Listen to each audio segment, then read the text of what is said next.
transformation that we do around here. And it is something special if you haven't been part of it. Okay. I was just very amused in worship that that God would use somebody like me to do this. You know, like that He would use me to actually speak. And that I would have, something to say. It's almost been 18 years since he met me and I followed him. And it's just amazing to think it's that long ago, that he encountered me and I encountered him, and the adventure that we've been on together has been amazing. I got something to say, though. Good, right? Since I got the microphone, good. Mm-hmm. Everything's looking up so far.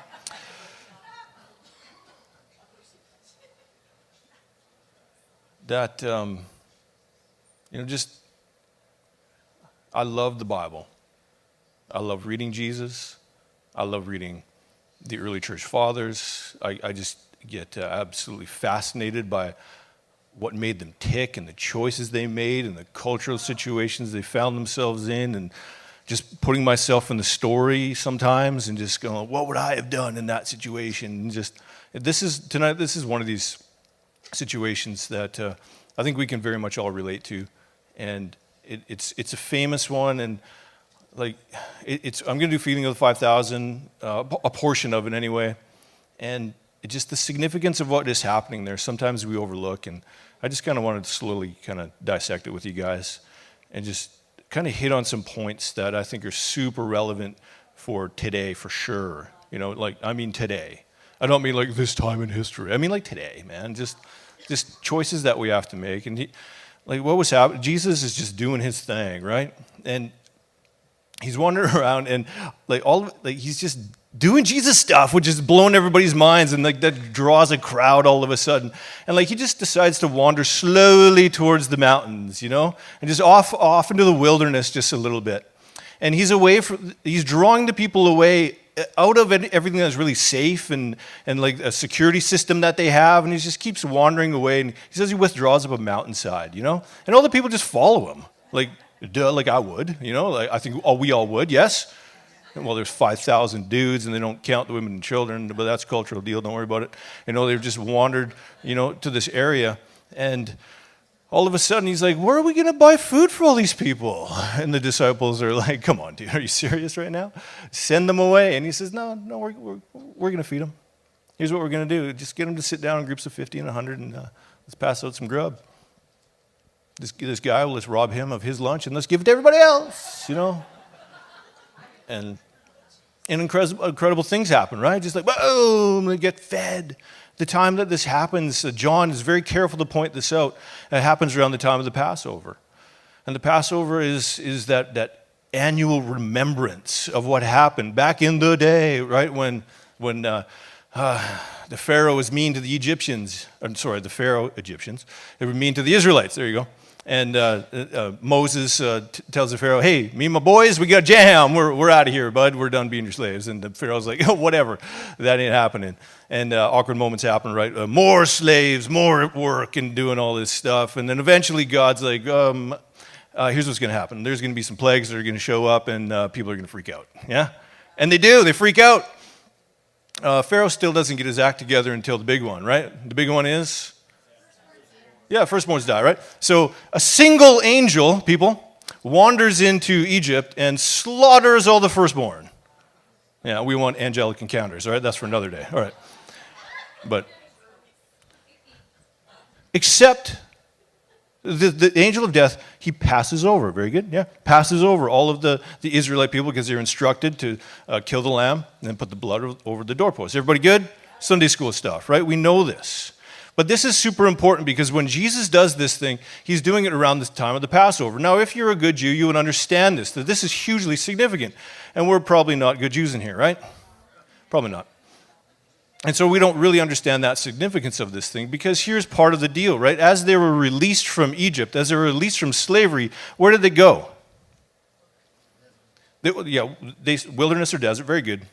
Bible nerds. All right, so like they're wandering into the desert. And it's interesting, like to actually read the account of what happens. Like they're wandering to this place and they find this, they're really super thirsty and they get to this place that actually has water, but it's bitter. And so they throw a chunk of wood in it and all of a sudden it's not bitter anymore. Figure that one out. And then they camp around that place. And what they call that place right there is there's 12 springs of water and 70 palm trees. I don't know who counted them, but there you go. It recorded 70 palm trees. Or 12 springs of water. Right? And they released from Egypt and into this place where just like, it's kind of cool right here, isn't it? We got some water to drink. We got some palm trees, whatever. Maybe that coconuts, who knows, Probably not. But it doesn't end there, right? They move on from there because God tells them to move on from there. And so they go on from this nice little cushy spot, sort of cushy spot. They weren't slaves no more, cushy spot. And they're moving off into the land a little bit further. Then they start whining and complaining. Yes, like of course, right? And it says that it was the 15th day of the second month of their wandering. So it's been a while, people. And they start whining and crying. They come to the conclusion that God brought them out here to die. And this is what they say. They said, if only we were back in Egypt where we were around pots of meat. That's what they said. Picture that. Pots of meat. They must have been hungry, people. Like, if only we were in Egypt, where we could just eat whatever we wanted. We're starving here. They're in the middle of the desert, wandering around. Incredible things have happened that have led them out to this moment, and they're starving. I'm hungry here. And right after he said, they all cry out, I'm hungry here. Does something actually show up? Remember when Jesus does this little miracle feeding of the 5,000? It's around the Passover, isn't it? And here is Jesus leading them out into the desert just a little bit away from 70 palm trees and 12 springs, right? Just a little bit from their safety. And then he gives them what? He gives them bread. And it's this parallel story that's going on that John is very careful at telling us, that this is exactly what is happening. Because Jesus shows up and he says, I am the bread of life.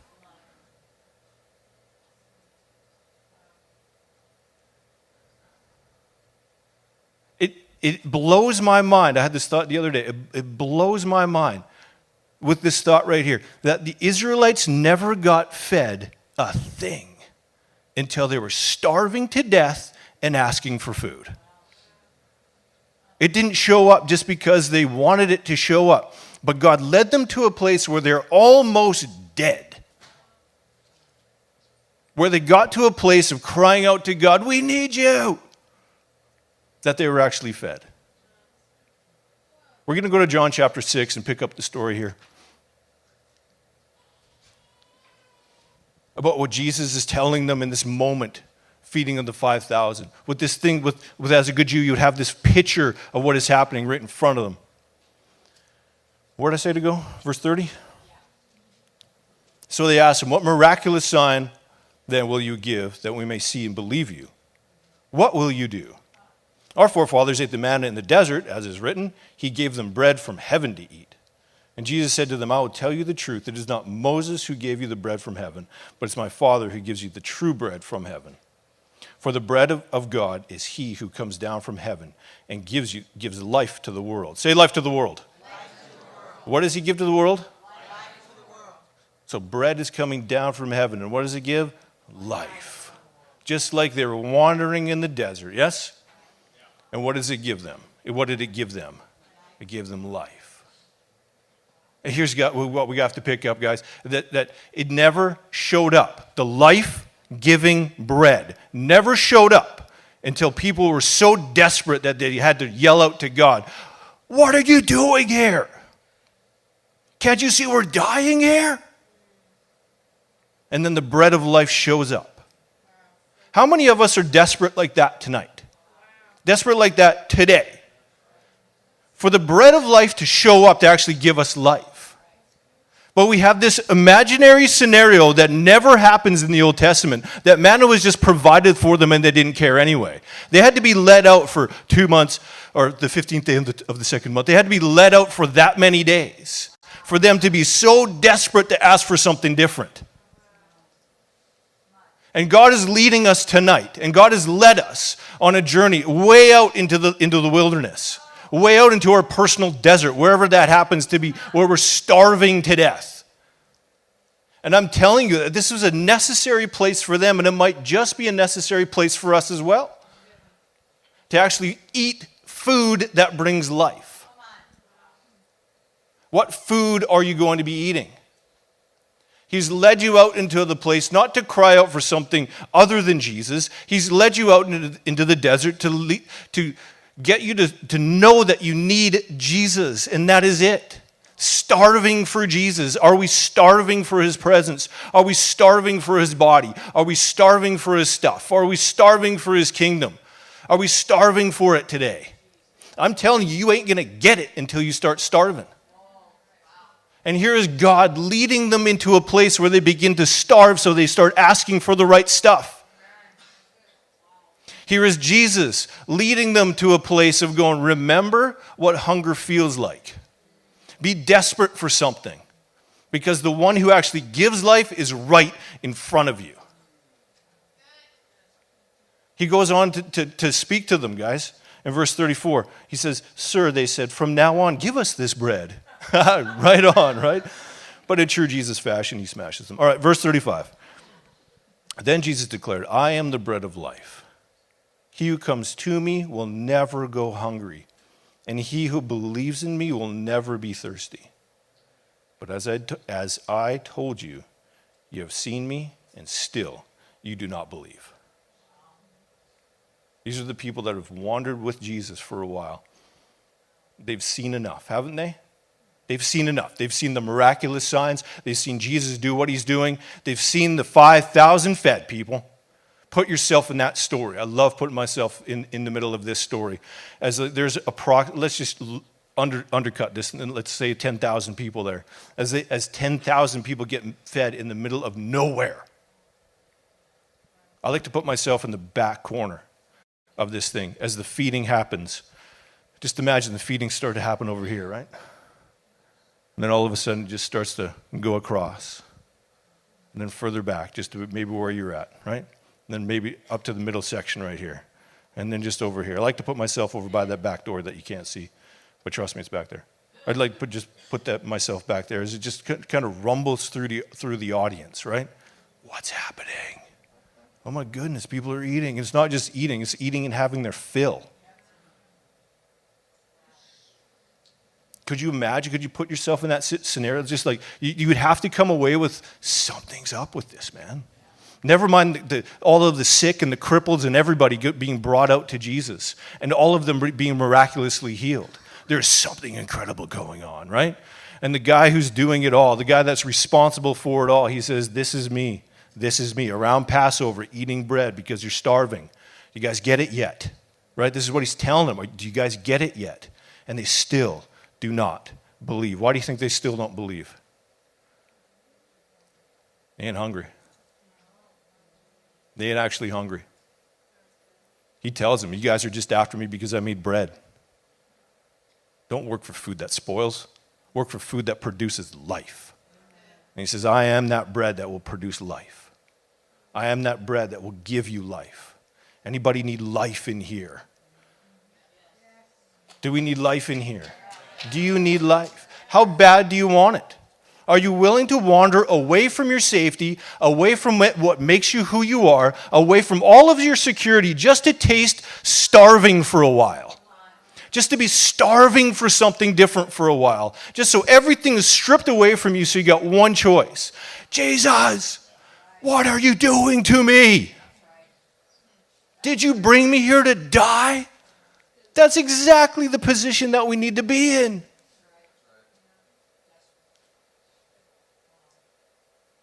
That is the position we need to be in. There is no other position. The desperation for life, the desperation for something different.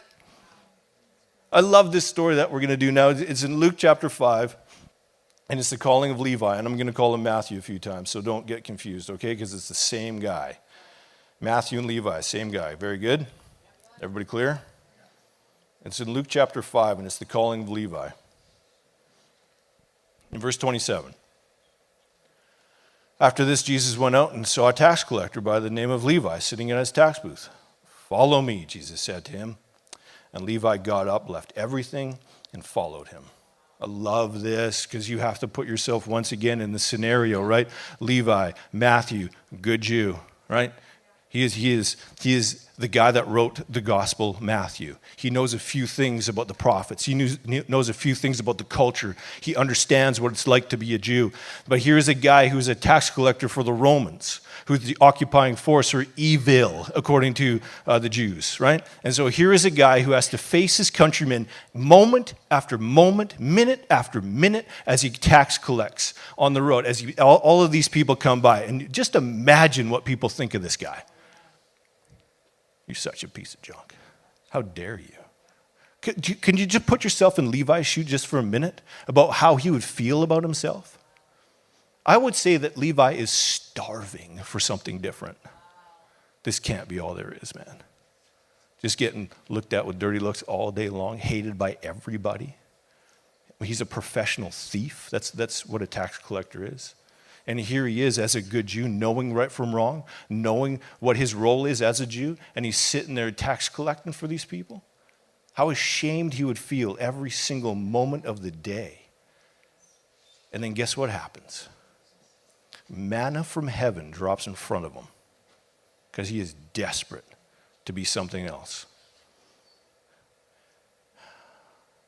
The scriptures doesn't tell us that. But I'm just going to fully assume that one, and I'm pretty be on safe ground with that one. That Levi doesn't think very highly of himself in this moment. That he is desperate for something to change in his life. And Jesus, he gets something in front of him, the bread that brings life. Hey, check it out, guy. I got life for you. You desperate? You want to leave everything? This was everything to him, guys. The only source of income this guy had was right here in this moment. And the bread of life comes. He says, I got something better for you. You ready to change? You want to come with me? You hungry for something different?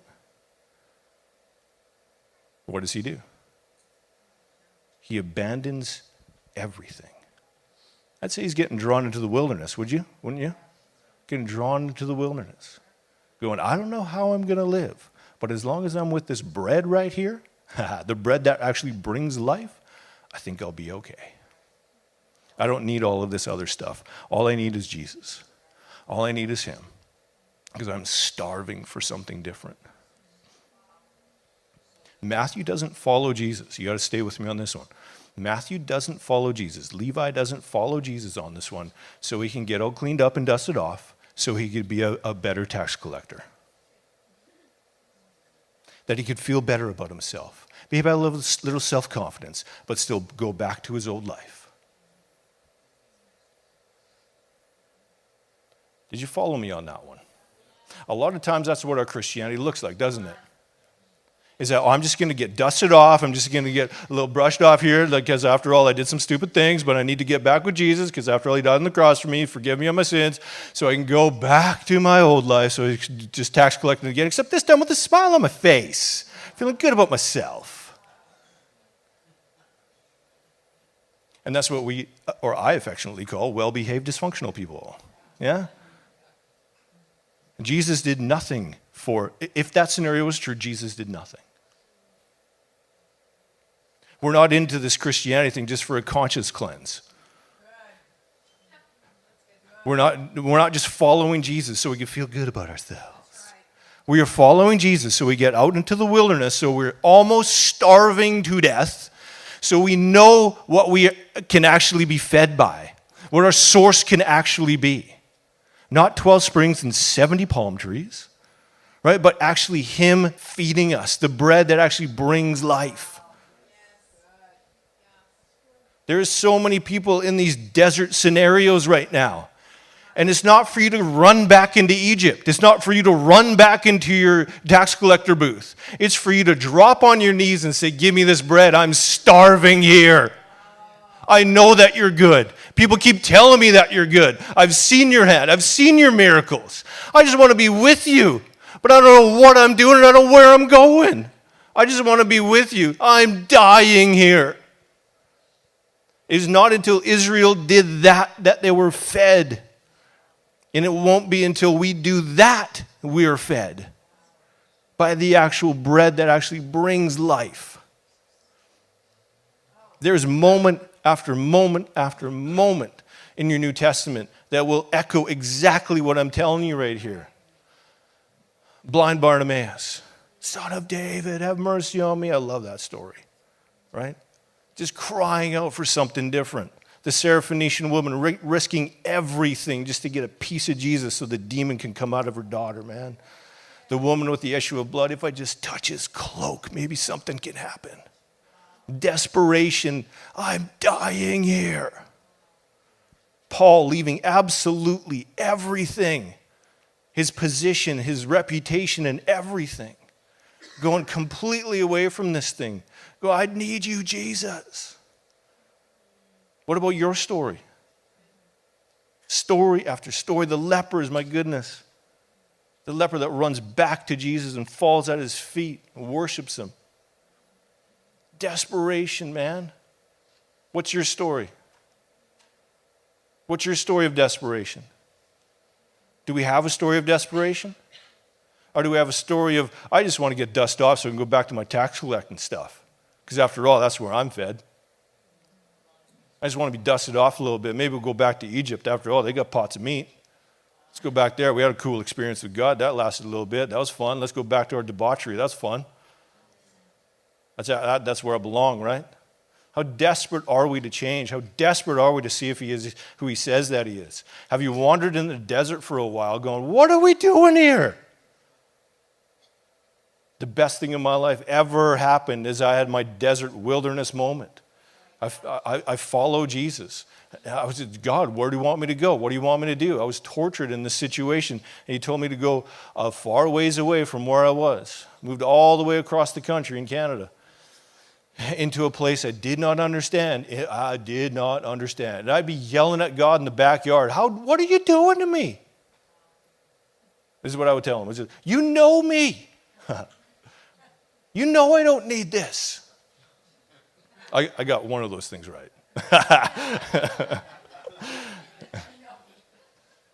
Everybody would tell me, you're going through character refinement, Geordie. And so I yelled that at God, going, you know me. I don't need my character changed. I left everything to follow you. Sold my house, gave up my cars, left my job, left my family. I'm following you. And you led me here? It was the worst time of my life. The worst time of my life. The best thing ever happened in that moment was I was stripped bare of going, I will eat whatever you feed me. I will do whatever you want me to do.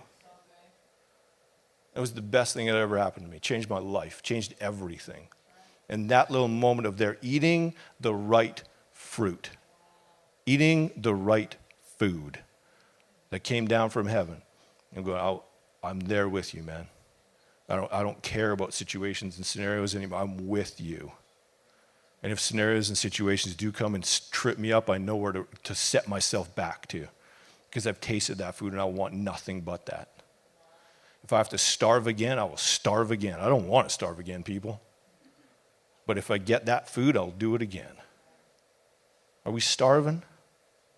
Are you starving? Allow yourself to be starved.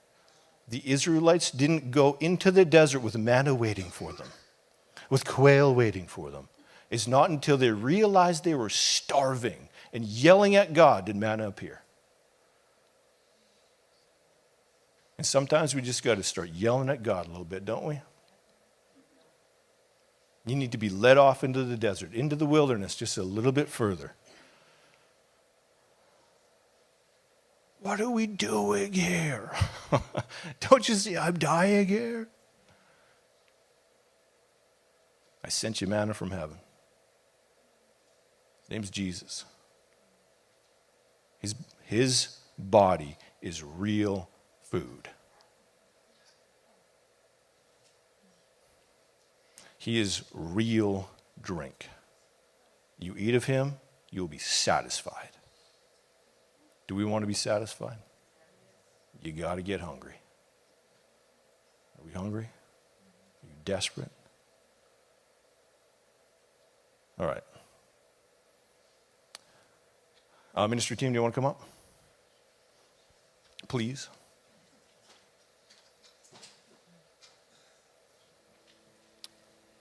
I just want to give a call for prayer for the people that are dying, that think they're dying. It's like, what am I doing here? The people that are super confused of going, I followed you, God. What is going on right now? Like, I really want to pray for you guys.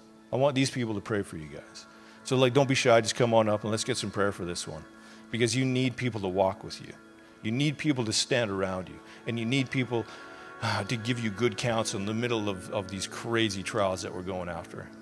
And check it out, guys. If you don't want prayer for that one, how about prayer for this one? Can you make me hungry? Can you make me hungry? You want to be hungry? You want to be desperate? Come on, let's just cry out to God just a little bit longer, hey? Blind Bartimaeus, yeah? Have mercy on me. I need you. I'm done playing church. I'm going after Jesus. Yeah? This isn't a game for me. This never was a game for me. This is real life. This is life and death. And man, oh man, I'm all about life. So come on, let's go get some life. If you want prayer for anything, come on up.